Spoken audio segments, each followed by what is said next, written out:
के दौरान एक बहुत बड़ी सी जलेबी आई और जलेबी के ऊपर लिखा हुआ है 786। उस जलेबी को यहाँ उसकी नीलामी लगी, उसकी बोली लगी और 5500 5,500 रुपये में उस जलेबी को किसी ने खरीद लिया। या एक तरीके से कह दीजिए कि मस्जिद में चंदा दिया। मैं आपसे दो बात पूछना चाहता हूं, क्योंकि चीज मेरे सामने हुई है, मैं चुप नहीं रह सकता। मस्जिद में आपको चंदा देना है, उसके लिए ये तरीका अपनाने की क्या जरूरत? कोई सामान की बोली लगे और नीलामी हो और आप उसके जरिए ताउन करेंगे, कोई जरूरी है? मैं कहता हूं जिस भाई को 5,500 रुपया मस्जिद में चंदा देना है, वो आए और सीधे सीधे 5,500 रुपया चंदा देते। ये तरीका अपनाने की। दूसरी बात यह कि 786 इस गिनती की क्या है? मुझे बहुत अफसोस के साथ कहना पड़ता है, आपका कलियाचक का इलाका बहुत सारे मामलात में अभी भी दीन की जानकारी और दीन के इल्म के मामले में बहुत पीछे। हर साल आप जलसा करा रहे हैं। मैं तो पिछले 7-8 सालों से आ रहा हूं, मौलाना जलील साहब तो यहां 20-25 बरस से आ रहे हैं। आपका इलाका पूरे हिंदुस्तान में मशहूर है कि साहब यहाँ का प्रोग्राम बड़ा अच्छा होता है, बड़े सुकून के साथ 2-2 घंटा लोग तकरीर सुनते हैं, बड़ी तारीफ करते हैं। मगर मैं कहता हूं 2 घंटे तकरीर सुनने का क्या मतलब है? अगर आपको इतनी भी जानकारी नहीं है कि 786 इस गिनती की कोई हैसियत नहीं है, कोई हकीकत नहीं। इस्लाम गिनतियों का दीन नहीं है। और हम और आप अपने आप को कुरान और हदीस पर चलने वाला बोलते हैं, अहले हदीस बोलते हैं, और हमारे जलसे में 786 एक जलेबी पर लिखा हुआ है और उस 786 की गिनती को हम इतना मकाम दे रहे हैं कि उस जलेबी को 5,500 रुपए में खरीद रहे हैं। मुझे यहां तक मालूम है कि जो मोबाइल का जो नंबर होता है उसके लास्ट में 786 अगर लगा हो, उस मोबाइल नंबर को लोग 50-50 हजार रुपए में खरीदते हैं। लोग बाइक खरीदते हैं, कार खरीदते हैं। अगर कार का नंबर 786 पर खत्म हो रहा है, उस नंबर को खरीदने के लिए लोग 1-1 लाख रुपया खर्च करते हैं। क्या मतलब है मेरे भाई? इस 786 का क्या मतलब है? लोग कहते हैं साहब बिस्मिल्लाहिर्रहमानिर्रहीम का ये नंबर है 786। लोग कहते हैं कि मोहम्मद सल्लल्लाहु अलैहि वसल्लम के नाम की गिनती 92 है, इसीलिए बहुत सारे लोग अपने मकान के दरवाजे पर लिखते हैं 786/92, 786/92। मेरे भाई, इस्लाम में इसकी कोई हकीकत नहीं। इस्लाम में आप किसी चीज की कोई गिनती बना दे, कोई नंबरिंग सिस्टम बना दे, इस्लाम में उसकी कोई हकीकत नहीं। अगर इस्लाम ये कहता है कि कुरान पढ़ना है तो कुरान पढ़ना है, गिनती पढ़ने से आपको कुरान पढ़ने का सवाब नहीं मिलेगा। इसी कलियाचक में और आपके इसी मालदा में बहुत सारे लोग अपने मकान और दुकान में आप देखिए, उन्होंने घरों में एक वो लगाया हुआ है, एक तुगरा लगाया हुआ है और उसके ऊपर बहुत सारी गिनतियां लिखी हैं। और अकीदा ये रखा जाता है कि साहब ये तुगरा और ये स्टीकर और ये चीज जब तक मेरे घर में है, मेरे घर में बरकत होती है। मैं कहता हूं वो गिनती छोड़ दो, अगर कुरान की आयत भी आपने घर में लिखी है तो बरकत नहीं आएगी। कुरान के लटकाने से बरकत नहीं मिलती है, कुरान के पढ़ने से बरकत।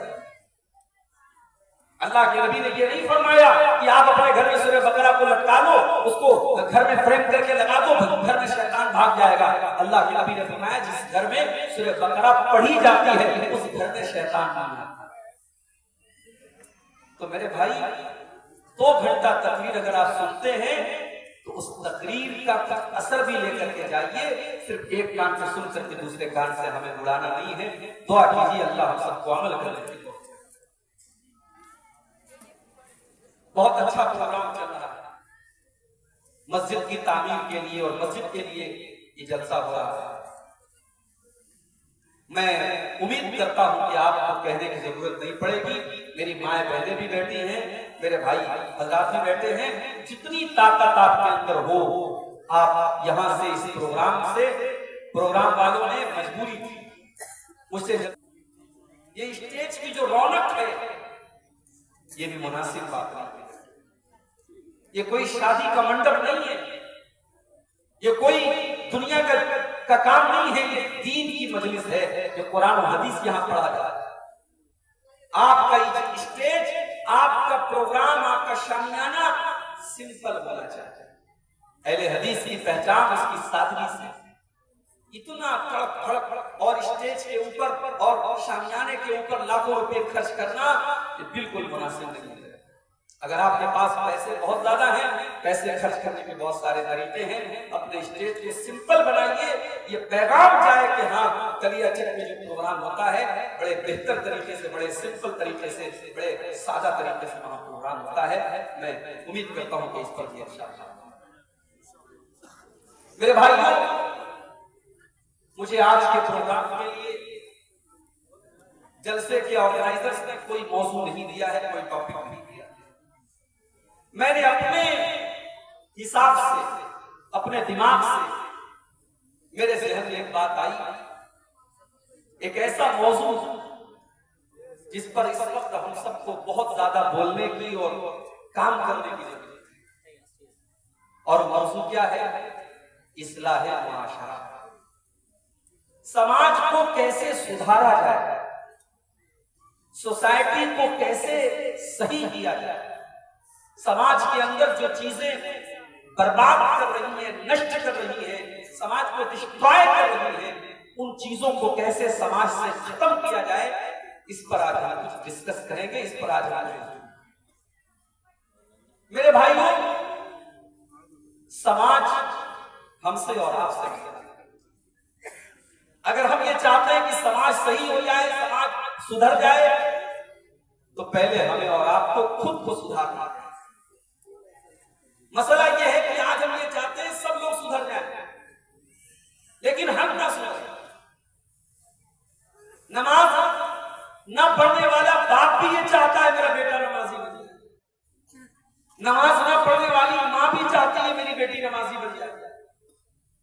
तो ऐसा तो नहीं हो सकता भाई। आपको अगर रोशनी करना है तो रोशनी करने के लिए सबसे पहले एक माचिस की तीली को जलाना पड़ेगा, पहले एक मोमबत्ती को जलाना पड़ेगा। जब एक मोमबत्ती या एक लाइट जब रोशन हो गई, उससे आप सैकड़ों लाइट रोशन कर सकते हैं। शुरुआत तो करनी पड़ेगी ना, और वो शुरुआत अपने आप से करेंगे।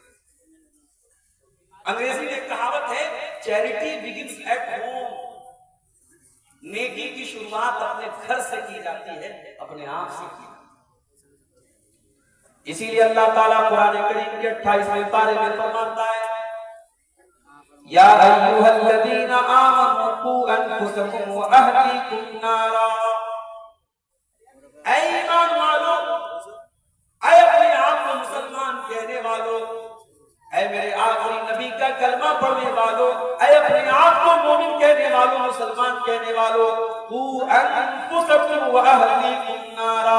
अपने आप को और अपने परिवार को, अपनी फैमिली को, अपने बीवी बच्चों को, अपने घर वालों को जहन्नम की आग से बचाओ। या अल्लाह, हमने दुनिया की आग देखी, किसी की दुकान में शॉर्ट सर्किट लग जाए और आग लग जाए, हमने देखा है पूरी दुकान जल के राख हो जाती है। हमने देखा है फलस्तीन के अंदर आग में जलते हुए छोटे छोटे बच्चों को हमने देखा है। ऐ अल्लाह, हमने दुनिया की आग तो देखी है, हमने जहन्नम की आग नहीं देखी। ऐ अल्लाह, जहन्नम की आग कैसी होगी?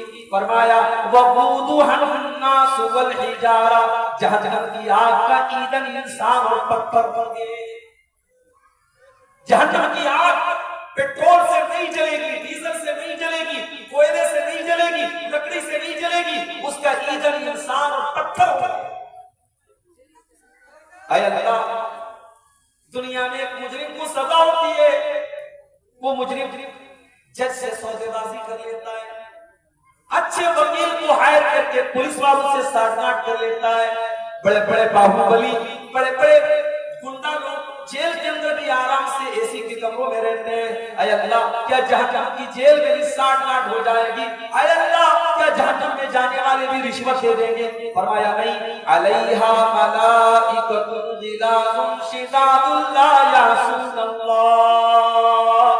जहन्नम के जो दारोगा होंगे और जहन्नम की जेल के जो जेलर होंगे वो बड़े खतरनाक होंगे। वो किसी के साथ कोई मुरब्बत नहीं करेंगे, वो किसी के ऊपर कोई दया नहीं करेंगे, वो वही करेंगे जिसका अल्लाह ताला उनको आदेश देगा, जिसका हुक्म अल्लाह ताला उनको देगा। तो जहन्नम की आग से अपने आप को बचाओ और अपनी फैमिली को, अपने परिवार को बचाओ।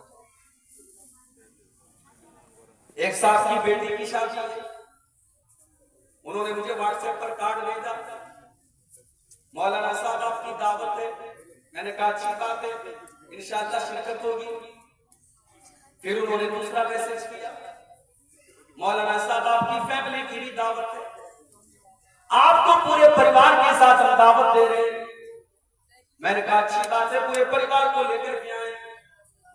बच्चों से कहा, बच्चे खुश हो गए, चलो साथ में चलेंगे। मेरे भाई, हम किसी अच्छी जगह जाते हैं तो परिवार को लेकर के जाते हैं, हम कोई अच्छी चीज खाते हैं तो परिवार को साथ में शामिल करके खाते हैं, हम अपने परिवार से मोहब्बत करते हैं। अल्लाह कुरान में कह रहा है, कू अनफुसकुम व अहलीकुम नारा। ऐ ईमान वालों, जिस परिवार से तुम इतनी मोहब्बत करते हो, जिस परिवार को तुम शादी में साथ में लेके जाते हो, घूमने फिरने साथ में लेके जाते हो, शॉपिंग करने साथ में लेके जाते हो, जिस परिवार के तुम दिन रात कुर्बानी देते हो, कू अनफुसकुम व अहलीकुम नारा। ऐ ईमान वालों, अपने आप को और अपने परिवार को जहन्नम की आग से बचाओ। जहन्नम की आग से बचाओ। मैं कहता हूं जहन्नम की आग तो बहुत बात की बात है। जहन्नम की आग के बारे में अल्लाह के नबी फरमाते हैं, दुनिया की आग से 70 गुना ज्यादा खतरनाक। मैं कहता हूं जहन्नम की आग की बात तो भी बहुत बात है।